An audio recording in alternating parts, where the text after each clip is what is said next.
తెలుగు రాష్ట్రాలకు వాతావరణ శాఖ తుఫాన్ హెచ్చరికలు జారీ చేసింది. హిందూ మహాసముద్రంలో ఏర్పడిన తుఫాన్కి ఫెంగల్గా నామకరణం చేశారు. ఇక్కడ ఏర్పడిన ఉపరితల ఆవర్తనం బలపడి తమిళనాడు తీర ప్రాంతాల్లో వర్షాలు పడుతున్నాయి. ఈ అల్పపీడనం నవంబర్ 24 నాటికి బలపడి తుఫాన్గా మారుతుందని European centre for medium range weather forecast తెలిపింది.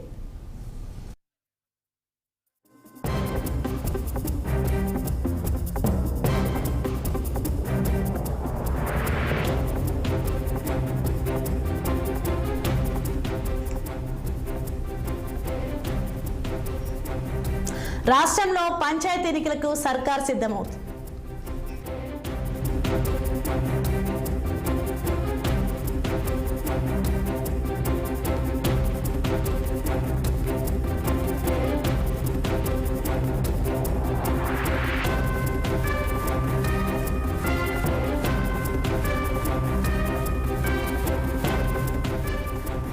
ఫెంగల్ ప్రభావంతో నవంబర్ 23 నాటికి బంగాళాఖాతంలో మరో అల్పపీడనం ఏర్పడుతుందని ఐఎండీ తెలిపింది. ఇది పశ్చిమ వాయువ్య దిశగా కదులుతూ దక్షిణ బంగాళాఖాతంలో మధ్య భాగంలో వాయుగుండంగా మారుతుంది. దీని ప్రభావంతో ఈ నెల 26, 27 తేదీలలో కోస్తాంధ్ర ప్రాంతాలతో సహా తెలంగాణలో అక్కడక్కడ భారీ వర్షాలు పడే అవకాశం ఉంది. ఈ సీజన్లో సంభవించబోతున్న 3వ తుఫాన్ ఇది.